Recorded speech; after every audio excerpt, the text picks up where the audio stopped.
Quand la crise va éclater, résultat, il y aura la guerre. Et aujourd'hui, toutes les grandes puissances se préparent à la guerre. Il n'y a que l'Afrique qui ne comprend pas.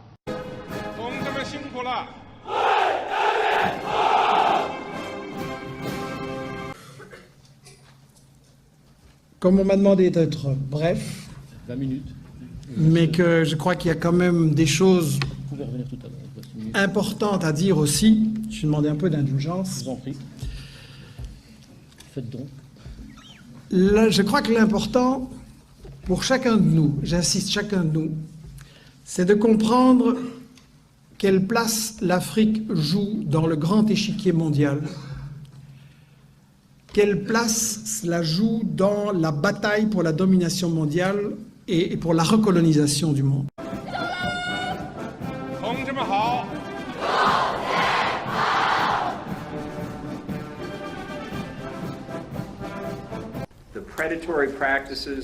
Les pratiques prédatrices menées par la Chine et la Russie ralentissent la croissance économique de l'Afrique, menacent l'indépendance financière des nations africaines, limitent les opportunités d'investissement des États-Unis, interfèrent avec nos opérations militaires et constituent une grave menace pour la sécurité nationale des États-Unis.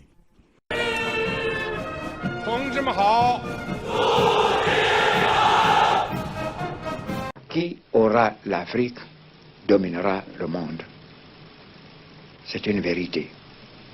Parce que qui aura l'Afrique sera maître des matières premières dans le monde.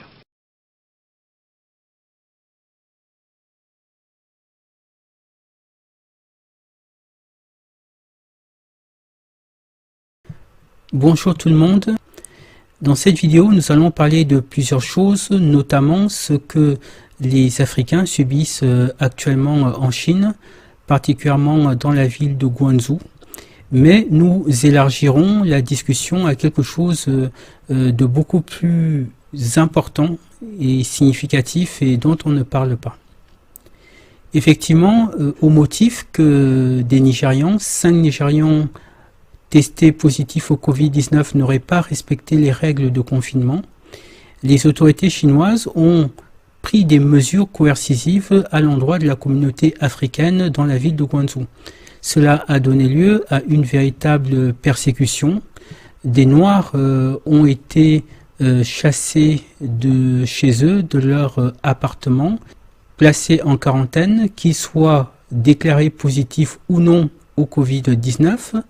On leur a refusé l'accès à des hôtels, de sorte que plusieurs ont été obligés de dormir dans la rue ou sous les ponts.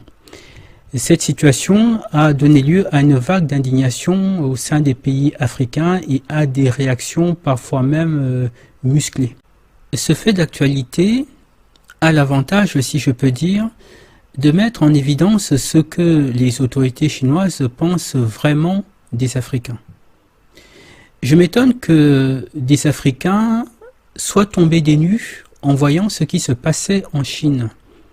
Je me souviens, il y a 2 ans à peu près, je discutais avec un compatriote du Tchad et lui me racontait combien il était impressionné, émerveillé par les réalisations que les Chinois faisaient au Tchad.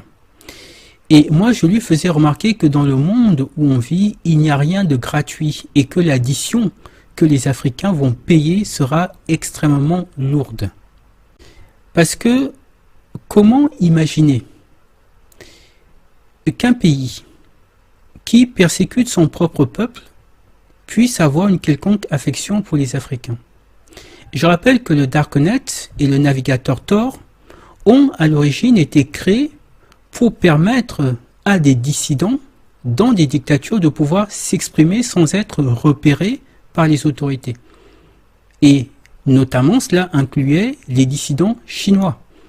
Comment imaginer qu'un régime qui n'hésite pas à mettre des hommes, des femmes dans des camps de concentration, comme le subissent actuellement les Ouïghours, ce peuple qui est en train d'être génocidé par les Chinois parce qu'ils sont dans un territoire dans lequel il y a du pétrole, comment imaginer qu'un régime pareil puisse avoir de l'amitié pour les Africains. Ce sont des gens qui ont un objectif très précis et pour atteindre cet objectif, ils ne reculent devant rien et n'ont aucune pitié. Donc ce qui se passe actuellement à Canton permet de mettre en évidence cette vérité-là. C'est le masque qui tombe. Il y a une cinquantaine d'années, un de nos dirigeants l'avait compris et l'avait exprimé publiquement. Mais pour quelle raison, à votre avis, les Chinois veulent s'installer en Afrique? Ou essaient de s'installer? Parce qu'ils sont trop nombreux. Ils sont 780 millions cette année. Et l'année prochaine, ils seront, en 1970, ils seront 1 milliard. Donc il leur faut de terre pour s'installer. Vous pensez que les Chinois sont un réel danger pour l'Afrique? À mon avis, un véritable danger. Plus que jamais. Plus dangereux que la bombe atomique. Bien, je pense que vous avez reconnu Bokassa. Ce n'est absolument pas un exemple à suivre pour la communauté africaine. Néanmoins, sur ce point-là, il avait une lucidité que n'ont pas eu nos dirigeants actuels qui, littéralement, sont en train de vendre l'Afrique à la Chine. Nous y reviendrons. Comme je le disais, cette persécution en Chine a donné lieu à une vague de protestations en Afrique notamment. Il y a eu des appels au boycott, mais on a également vu, par exemple, des commerces chinois qui ont été vandalisés. Alors, fallait-il répondre? La réponse est évidemment oui, il fallait répondre, même si je ne cautionne pas tout ce qui a pu être dit et tout ce qui a pu être fait. Sur le principe, il fallait répondre et pour deux raisons fondamentales. La première, c'est que nous devons la solidarité à nos compatriotes qui sont persécutés, que ce soit en Chine ou ailleurs. La deuxième raison est tout aussi importante que la première, je dirais même plus importante. Il fallait que les autorités chinoises comprennent qu'elles ne peuvent pas impunément s'en prendre aux Africains sans que l'ensemble des Africains ne réagissent. Une action contre les Africains conduit inévitablement à une réaction de toute la communauté africaine. Pour ces deux raisons-là, oui, il fallait impérativement répondre. Ça, c'est le principe. Mais avant de réagir, avant de répondre, il y a quelque chose de très très important qu'il faut faire et qui est essentiel. C'est un principe de vie qui doit impérativement nous guider. Ne jamais agir sous le coup de l'émotion, ne jamais agir sous le coup de la colère. D'abord, prendre le temps d'analyser la situation afin de comprendre ce qu'il se passe. De comprendre ce qu'il se passe dans sa globalité. On vit dans un monde qui nous manipule en permanence. Et on peut nous manipuler avec le mensonge, mais on peut aussi nous manipuler avec la vérité. C'est-à-dire que on nous dit la vérité, mais on ne nous dit pas toute la vérité. C'est-à-dire que on met devant nous une vérité, mais qui dissimule une autre vérité qu'on ne doit pas voir. Ce que nos frères et sœurs subissent en Chine, c'est une vérité. Mais ce n'est sans doute pas toute la vérité. Il y a quelque chose d'autre derrière. Et c'est ce quelque chose d'autre dont nous allons parler ici. D'abord, il y a une question que nous devrions tous nous poser. Les Africains et les Chinois sont en relation commerciale depuis maintenant de très nombreuses années. Durant cette période, il y a eu des tensions, ce qui est normal puisque ce sont deux cultures différentes et il n'y a pas vraiment eu d'histoire commune entre les Africains et les Chinois. Donc, deux communautés qui ne se connaissent pas, il est tout à fait normal que de temps à autre, il y ait des tensions. Mais malgré cela, durant ces années, il y a eu une entente relative entre les deux communautés. Et subitement, il y a un événement qui met le feu aux poudres. Et on peut s'en étonner parce que même quand la Chine était au cœur de la crise du coronavirus, lorsque l'épidémie n'était pas maîtrisée, qu'il y avait des morts, qu'il y avait le confinement, les autorités n'ont pas pris des mesures spécifiques vis-à-vis des Noirs. Et là, subitement, alors que la situation est plutôt maîtrisée, relativement stable. Ils décident de mettre les Noirs en quarantaine et dans une ville spécifique. Je rappelle que ces mesures de restriction qui ont été prises ne concernaient pas tous les Noirs, tous les Africains vivant en Chine. Donc, ça veut dire que quelque chose s'est passé. Et ce n'est certainement pas cette histoire des 5 Nigérians qui n'auraient pas respecté les mesures de confinement. C'est probablement quelque chose de plus important. Ce qui s'est vraisemblablement passé, c'est que les autorités chinoises ont reçu une information qu'ils ont pris au sérieux, qui les a fait paniquer et qui les a conduits à prendre cette mesure radicale. Et probablement qu'ils réalisent maintenant qu'ils ont été manipulés. Le ministère chinois des Affaires étrangères a accusé les États-Unis de semer la discorde entre la Chine et l'Afrique. Est-ce que c'est vrai? La réponse est probablement oui. Il y a une information qui est passée inaperçue, mais en décembre 2018, l'administration Trump a averti que les États-Unis allaient tout faire pour contrer l'influence de la Chine en Afrique. Et celui qui a fait cette déclaration, ce n'est pas le secrétaire d'État américain, c'est-à-dire le ministre des Affaires étrangères, ce n'est pas non plus le secrétaire à l'économie, c'est le conseiller à la sécurité nationale. C'est-à-dire que ce n'est pas d'abord une question diplomatique, ce n'est pas d'abord une question économique, c'est d'abord une question de sécurité nationale. Les Américains considèrent l'implantation de la Chine en Afrique comme un danger majeur pour leur sécurité nationale. Et c'est pour cela qu'ils ont annoncé en 2018 qu'ils allaient tout faire pour contrer l'influence de la Chine en Afrique. Donc, ce qu'il faut être conscient, c'est que cette brouille soudaine entre les Chinois et les Africains, ce n'est pas survenu par le fait du hasard. On peut raisonnablement imaginer là un coup monté de la CIA. Et donc, cette affaire va au-delà d'une simple histoire de discrimination raciale. C'est quelque chose de beaucoup plus grave qui est en train de se jouer. Avant d'expliquer ce qui se passe exactement entre les États-Unis et la Chine et aborder la thématique de cette vidéo, on va remettre les choses en perspective à travers le passé, le présent et le futur. Et cela va nous permettre de bien comprendre ce qui se passe. Revenons un peu vers le passé.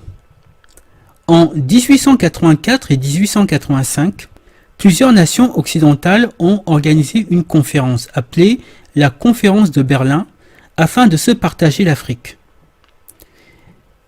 Ces nations étaient au fait des richesses immenses du continent africain et elles étaient sur le point de se faire la guerre pour se l'accaparer.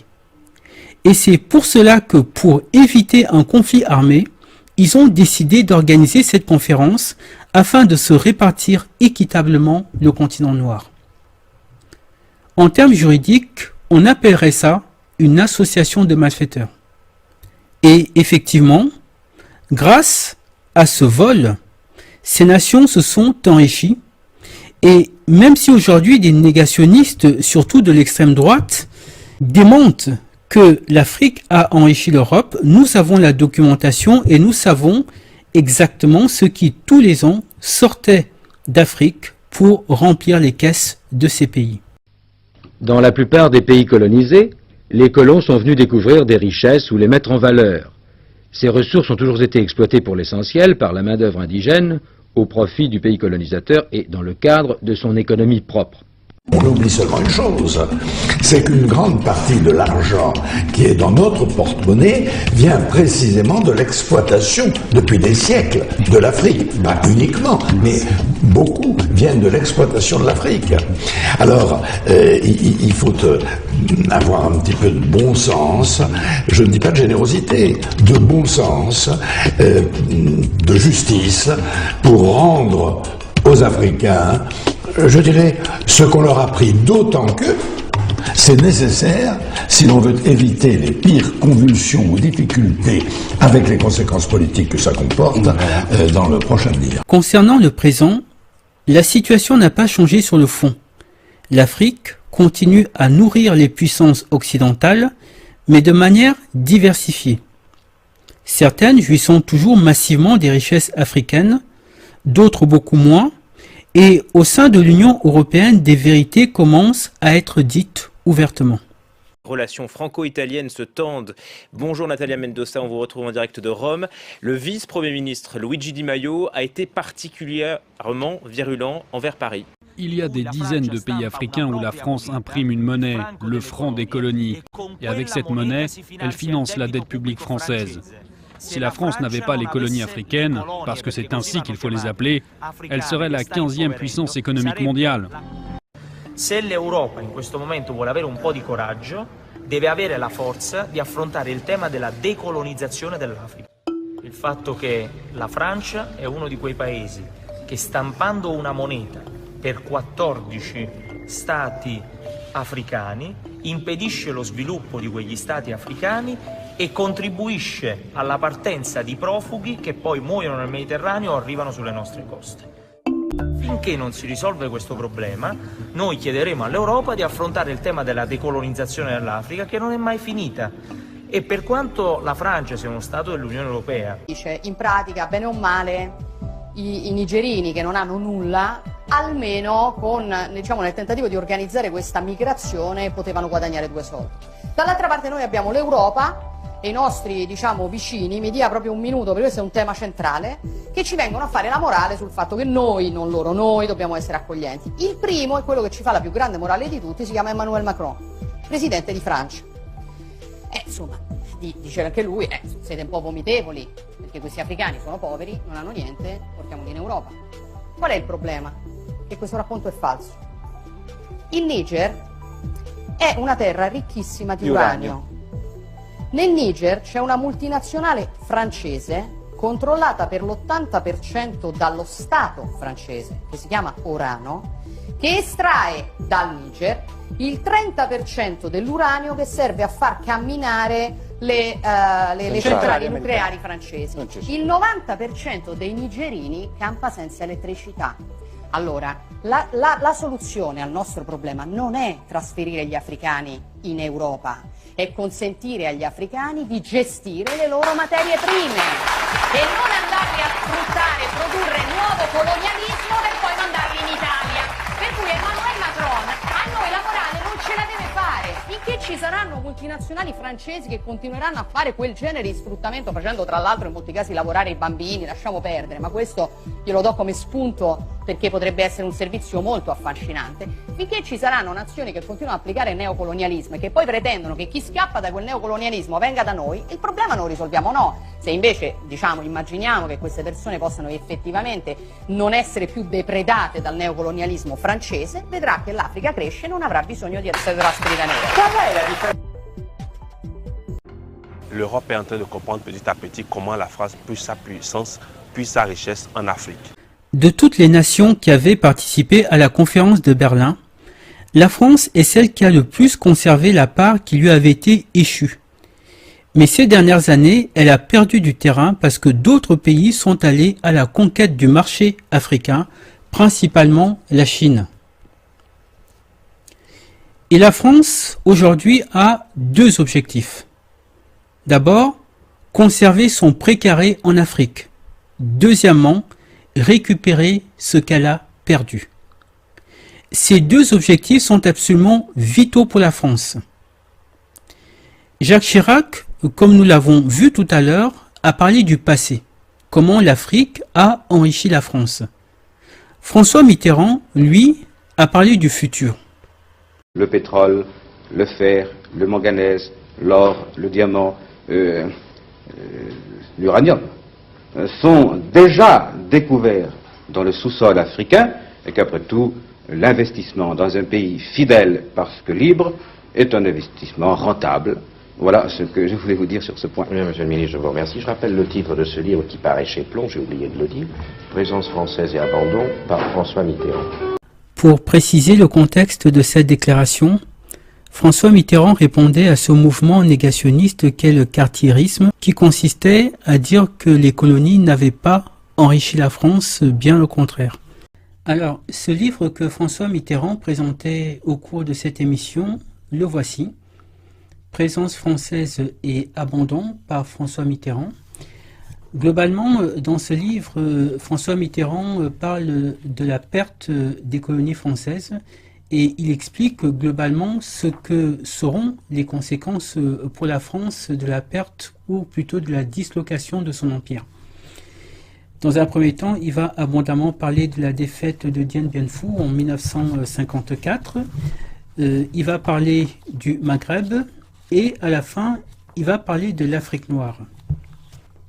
Et à la page 237, il va dire quelque chose de particulier qui nous aide à comprendre pourquoi la France ne peut pas lâcher l'Afrique.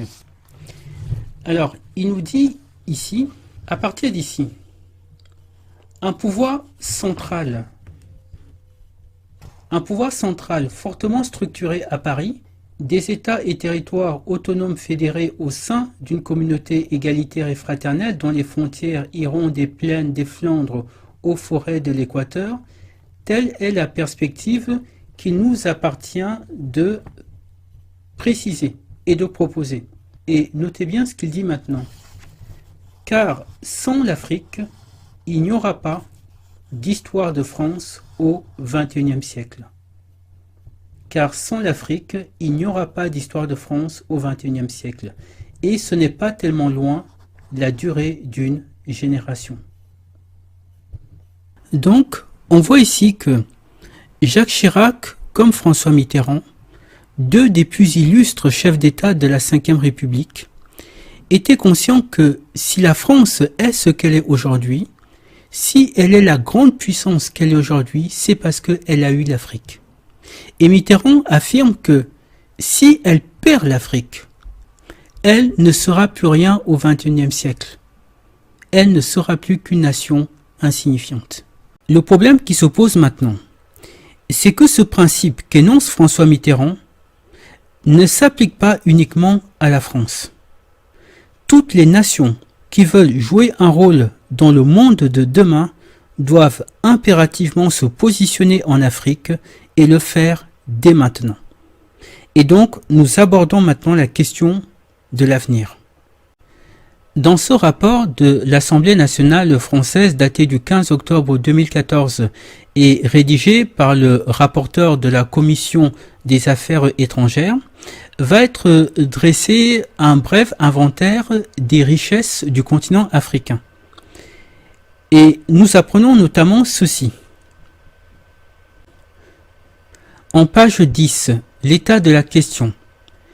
La richesse de l'Afrique en ressources naturelles en fait un continent particulièrement convoité. En l'état actuel des connaissances, on considère qu'elle recèle des proportions considérables des réserves minérales non énergétiques de la planète. 30% de la bauxite et du titane, près de 40% de l'or, 60% du manganèse et du cobalt, 75% des diamants et des phosphates, 80% du chrome, 85% du platine, mais aussi du cuivre, du coltan, etc. Le continent produit une soixantaine de minéraux et métaux différents. Après le Moyen-Orient, l'Afrique est aussi la deuxième région exportatrice de pétrole et les récentes découvertes tout au long de sa façade orientale du Mozambique à la Somalie sont venues ouvrir de nouvelles perspectives inespérées il y a peu. Ses ressources en gaz sont considérables et l'Afrique est aussi des plus attractives pour ses réserves de bois tropicaux.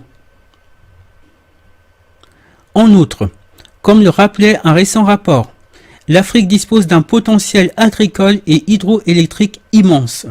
Elle possède par exemple la proportion de terres arables la plus élevée et la plus grande part de terres arables non cultivées au monde, propice pour certains pays tels l'Angola à une agriculture et à un élevage de qualité. Le potentiel hydroélectrique du continent est également considérable, comparé l'Éthiopie, château d'eau de l'Afrique, etc., etc., etc.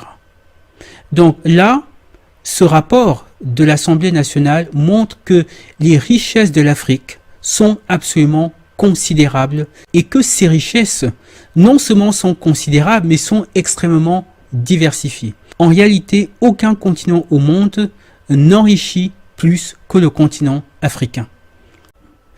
Ça, c'est la situation actuelle, aujourd'hui. Mais les experts de la finance ont découvert que dans les années qui viennent, les richesses de l'Afrique vont littéralement exploser. Et que en 2050, l'Afrique sera tellement riche que à elle seule, elle cumulera presque autant de richesses que les États-Unis et l'Europe réunis. Écoutez attentivement ce que va expliquer ce banquier et vous allez comprendre pourquoi actuellement toutes les grandes puissances se ruent en Afrique et pourquoi à terme cette concurrence pourrait aboutir à une guerre. Bonjour Mathieu Pigas, merci d'être notre invité. Vous dirigez la Banque Lazare et désormais vous dirigez la Banque Lazare Afrique. Ça veut dire qu'évidemment vous allez investir sur ce continent. C'est un pari risqué quand on a l'image de l'Afrique aujourd'hui. C'est surtout... C'est-à-dire on dit que 12% de la richesse mondiale viendra de l'Afrique, mais c'est en 2050, c'est pas pour tout de suite. Hein. Demain en réalité c'est d'ores et déjà aujourd'hui. Distinguons la photographie et le film. La photographie c'est aujourd'hui 7 des 10 économies les plus en croissance dans le monde, c'est-à-dire celles qui connaissent la croissance la plus rapide, qui sont des économies africaines. Aujourd'hui, c'est le fait de voir que la croissance de l'Afrique subsaharienne est de 6% par an en moyenne sur les dernières années et dans les années à venir, et que c'est le continent le plus en croissance. Le film, c'est ce que vous venez de dire. Déjà trop tard, Mathieu Pigas, puisqu'on voit que déjà le Brésil, l'Inde, la Chine, les pays émergents sont déjà très implantés sur le continent africain. Et finalement, la France a reculé. Ou croit-on qu'elle a reculé ? Il dit, entre autres, que l'Afrique, c'est la nouvelle frontière. Qu'est-ce que cela signifie? La nouvelle frontière, c'est une expression qui avait été employée par le président Kennedy. La nouvelle frontière marque la limite entre l'avenir et le passé, entre le progrès et le déclin, et cette frontière, dit-il, aujourd'hui, c'est l'Afrique. Si vous êtes à l'intérieur de cette frontière, vous êtes dans la dynamique de l'histoire. Si vous êtes à l'extérieur de cette frontière, vous êtes hors jeu. Autrement dit, l'Afrique, c'est l'arbitre. Si une nation veut jouer un rôle dans le monde de demain, elle doit se positionner en Afrique et le faire dès maintenant. Pour qu'il n'y ait pas d'ambiguïté sur ce qui se joue actuellement et sur le rôle que joue l'Afrique dans l'économie de demain, on va prendre un moment et écouter ce que disent des diplomates, des économistes, des journalistes et des chefs d'entreprise, et je vous retrouve après. Bonjour et bienvenue dans l'entretien de l'intelligence économique, l'émission consacrée aux acteurs de la mondialisation. Sur les tableaux Excel des financiers, l'Afrique est le nouvel Eldorado. Même si la croissance africaine des 30 prochaines années restait sur des chemins modestes, 4-5%, la combinaison de la puissance démographique qui va s'installer avec près de 2 milliards d'habitants en 2050 et de cette croissance va propulser le continent africain au rang d'une grande puissance économique. Et je crois que le 21e siècle ne sera pas le siècle de la Chine, mais le siècle de l'Afrique. Moi, j'ai dit dans mon intervention ce matin, l'Afrique est notre avenir. L'Afrique est notre avenir parce que c'est un continent qui est à 14 km de l'Europe, à Gibraltar, et que c'est un continent en plein développement. Les Chinois, les Russes, récemment les Turcs et les Indiens considèrent que l'Afrique est un continent d'avenir, et qu'est-ce qu'ils font à côté? Ils y mettent les moyens, les Américains également. C'est-à-dire que tout ça monte en puissance, et la conséquence assez logique, c'est qu'ils investissent le continent. Nous, on pourra continuer à faire des discours, mais on va sûrement pas gagner en influence en se contentant des discours. Il va falloir que les actes suivent. Pour l'Europe, la question de l'avenir de l'Europe, la question géopolitique, géostratégique à 20-30 ans, c'est pas tellement la Chine ou les États-Unis, c'est aussi la Chine, mais c'est l'Afrique. Donc l'Afrique doit devenir une priorité pour l'Europe, c'est ce que vous dites aussi dans votre livre. Voilà. Et si on y met les moyens, l'Europe et l'Afrique peuvent marcher main dans la main et se constituer et aider l'Europe à redevenir avec ses valeurs une puissance de premier plan parce qu'aujourd'hui le terrain est complètement occupé par la Chine et les États-Unis. En tout cas, on l'a compris. Le futur de l'Europe se joue en Afrique, édition Erol, livre sélectionné pour le prix des lycéens, Lire l'économie. Merci Christophe Prat. Je pense qu'il y a des fortes croissances. Comme vous le savez, les 5 premières croissances mondiales en 2012 sont annoncées comme étant des pays africains. 6 des principales grandes villes, les global cities, comme on dit en anglais, mondiales, sont en Afrique. Donc à un moment donné, cette croissance, on ne doit pas la laisser aux Chinois. Aux Chinois ou pas nécessairement qu'aux Chinois. Ça veut dire qu'aujourd'hui, la croissance du continent africain tire la croissance de l'Europe, elle tire la croissance mondiale. Et donc en 2050, ce sera un marché particulièrement porteur. Ces 3 raisons qui se conjuguent me font dire que oui, l'Afrique va bien, qu'elle ira de mieux en mieux, et que parce que l'Afrique ira bien, nous, notamment les Européens, nous irons bien dans le futur. Maintenant aussi, j'aimerais qu'on parle de ce continent du futur, celui dont je parlais en début d'émission. C'est l'Afrique, bien évidemment, parce que c'est un pays qui à la fois fait peur, mais qui, d'un autre côté, est en train d'exploser dans le bon sens du terme économiquement. L'avenir, il est là-bas pour les entrepreneurs français, c'est ça. Vous n'êtes pas loin de la vérité. Il faut pas rater l'Afrique. Oui. Voilà. L'Afrique, le réveil est en cours. Le déploiement de l'Afrique est colossal aujourd'hui. Je vous parlais en titre de la ruée des leaders occidentaux et asiatiques en Afrique. Theresa May, Angela Merkel ou encore Xi Jinping il y a quelques semaines.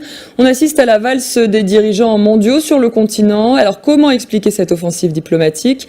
L'Afrique a été et restera une grande tendance parce que c'est une question de potentiel. Tout le monde le dit, les rapports internationaux le soulignent. Les réserves de croissance et d'opportunités dans ce continent sont incommensurables si on prend en considération le moyen et le long terme. Je pense que les grandes puissances l'ont compris depuis longtemps. Les Chinois en premier lieu qui ont fait de gros investissements sur l'infrastructure avec un interventionnisme étatique important pour soutenir la présence des entreprises chinoises.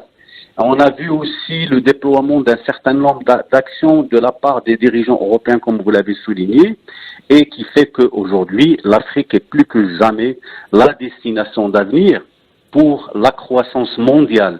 Et ce n'est pas exagéré de le dire, parce que toutes les réserves sont là, particulièrement les ressources humaines, qui sont des ressources extrêmement importantes en termes d'investissement pour le futur.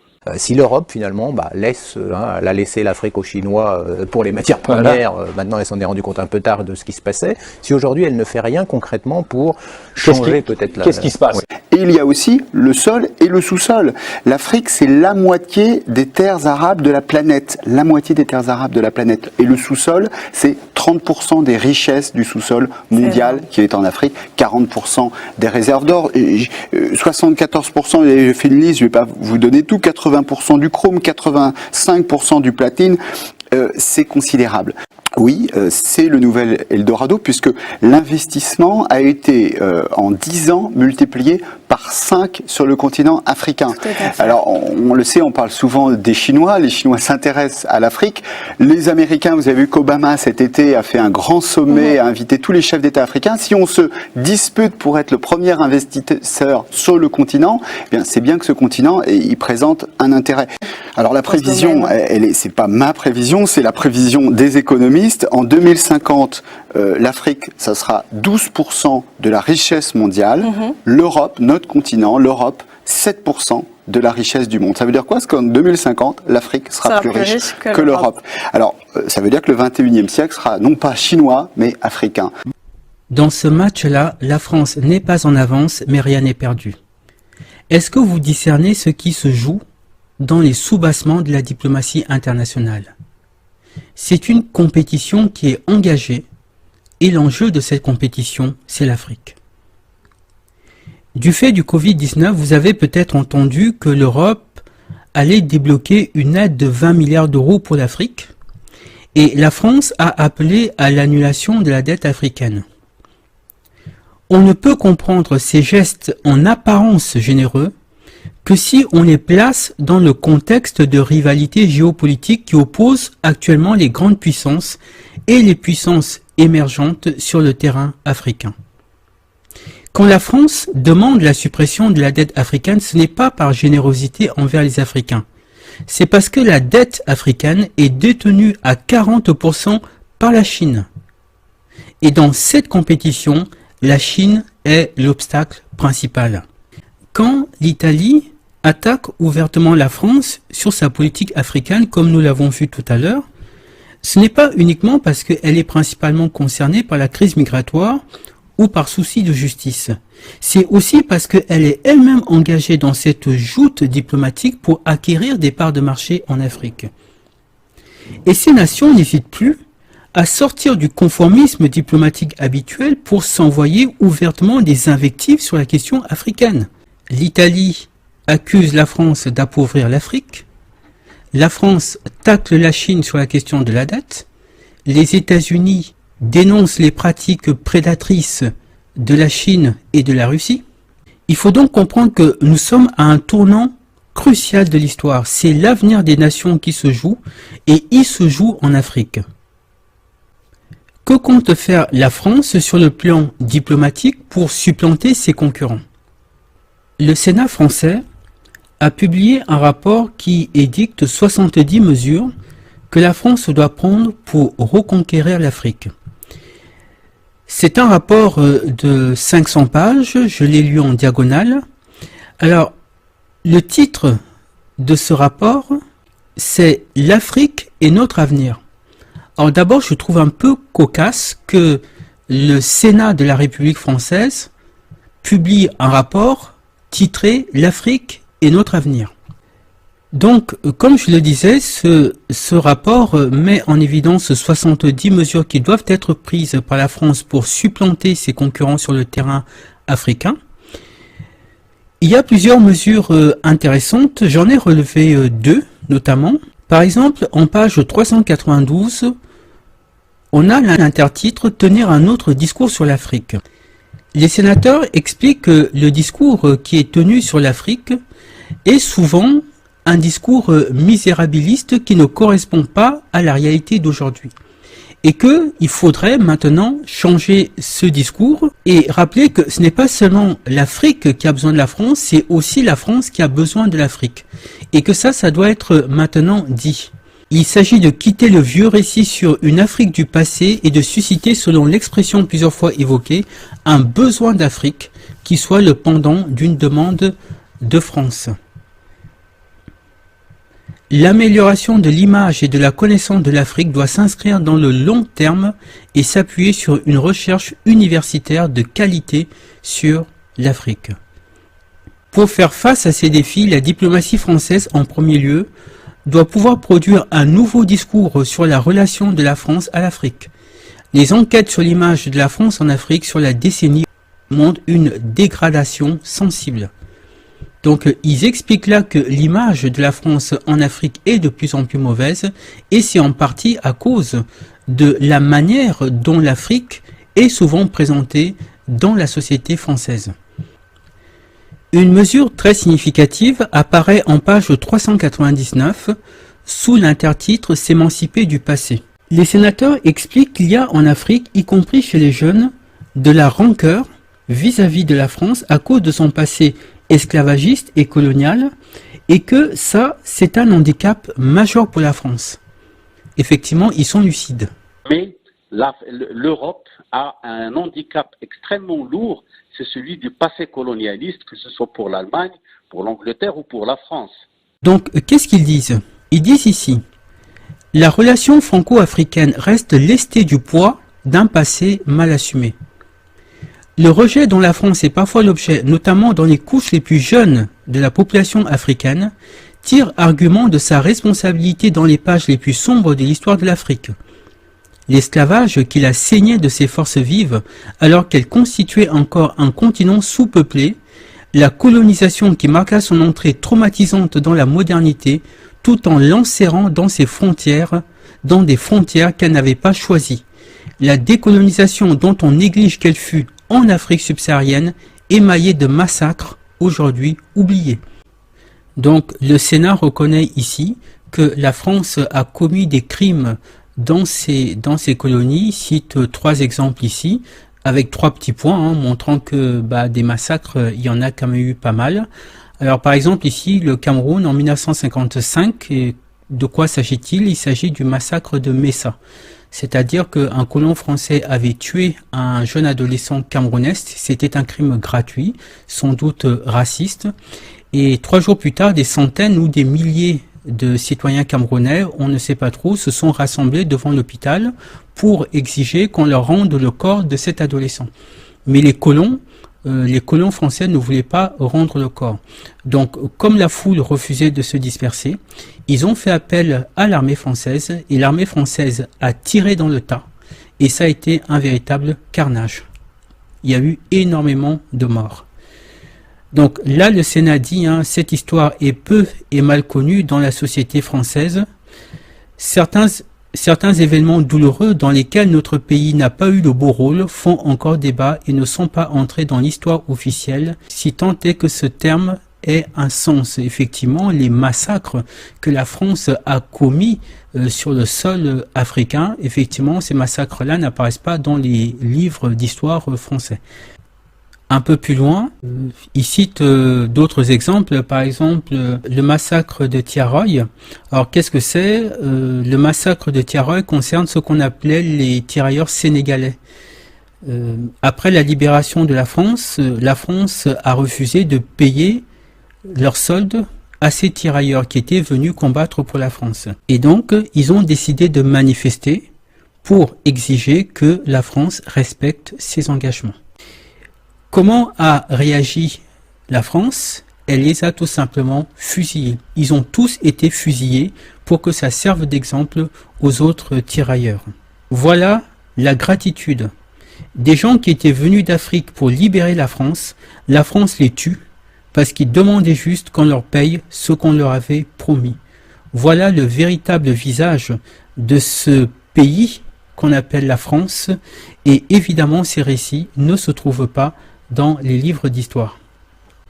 Et donc, les sénateurs disent qu'il faut solder ce passé, et pour cela, ils proposent que l'histoire soit réécrite, que l'histoire de l'Afrique soit réécrite, écrite conjointement par des historiens français et des historiens africains, afin que toutes les vérités soient dites et que la France et l'Afrique puissent repartir sur de nouvelles bases. Voilà, ils disent ici par exemple, c'est pourquoi il convient de régler ces contentieux qui empoisonnent la relation et solder le passé par une mise en récit commune de cette histoire partagée. Voilà, donc ils proposent un livre d'histoire franco-africain. François Mitterrand d'ailleurs lui-même avait évoqué une telle chose en 1957. C'est pourquoi je crois que la France, notre pays, malgré d'admirables réalisations, n'a pas su à temps, dans ses institutions et dans sa politique, prévoir et s'adapter. C'est pourquoi je pense que, après Genève, Dien Bien Phu, après Carthage, je crois que pour l'Algérie et l'Afrique noire, un sérieux examen de conscience se pose aux Français. Oui. Alors, je précise, est-il besoin de le dire, qu'il n'y a aucune sincérité dans cette proposition. Je rappelle que ce document sénatorial, c'est 70 mesures pour reconquérir l'Afrique. Donc, on est purement ici dans de la stratégie. Évidemment, ils disent qu'il faut ouvrir les archives sur tous ces massacres qui ont été commis afin d'apaiser les mémoires. Mais je rappelle quand même une chose. Les crimes que les Occidentaux ont commis à l'égard des Africains, ça concerne des centaines de millions de morts entre l'esclavage et la colonisation. Pour cela, il ne peut pas y avoir de pardon. C'est impossible. Ces Africains qui ont été tués, c'était des innocents. Quand on parle d'eux, c'est une mention dans l'histoire. En telle année, il y a eu un massacre à tel endroit, mais ces gens, c'était des hommes, des femmes, des enfants, qui avaient un nom, qui avaient un vécu, qui avaient des rêves, qui avaient une âme. Et sous l'esclavage, le crime qu'ils ont commis, c'est d'être noirs. Et sous la colonisation, le crime qu'ils ont commis, c'était de vivre sur un continent dont les Occidentaux enviaient les richesses. Et ces gens n'ont jamais obtenu justice, donc il ne peut pas y avoir de pardon. Ceux qui disent qu'il faut tourner la page du passé, ce sont justement ceux qui sont du côté des bourreaux et qui ont besoin toujours d'exploiter les richesses de ce continent. Et comme ce passé constitue un obstacle pour eux, eh bien, ils disent, bien, il faut oublier, c'est du passé, il faut tourner la page. Mais en réalité, c'est impossible. C'est impossible. Ces gens n'ont pas obtenu justice, donc on ne peut pas pardonner, on ne peut pas tourner la page. Il y a juste l'attente du jugement. Pardonner, ça serait trahir ces âmes sacrifiées. Et l'Africain, avec un A majuscule, ne commettra pas cette infamie. Une deuxième chose, ce document dit que la France et l'Afrique ont besoin l'une de l'autre. Alors, on va être très clair. Les Africains n'ont pas besoin des Occidentaux. Ce sont les Occidentaux qui ont besoin des Africains. L'Afrique est autosuffisante parce que toutes les matières premières de la planète sont en Afrique. Et je peux vous certifier une chose.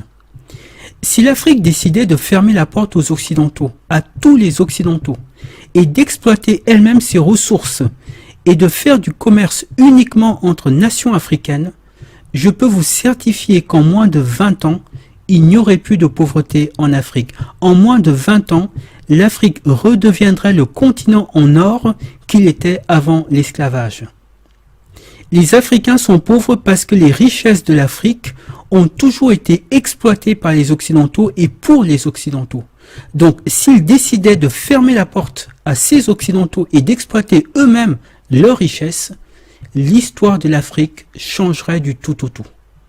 Et on va lui demander si c'est un fait ou une théorie du complot, le fait qu'au Mali et dans d'autres pays, il y a certains Français qui se construisent des fortunes colossales, comme le groupe Bolloré, par exemple, dans l'exportation des matières premières et les transports, comme le groupe Areva dans l'exploitation de l'uranium pour l'industrie nucléaire, comme le groupe Bouygues TF1, mais aussi la construction, et comme le groupe Total, dont cette semaine, dans les pages roses réservées au monde des affaires, je lisais que le bénéfice de Total a été dopé, que le bénéfice a grimpé de 8% à 12,4 milliards d'euros.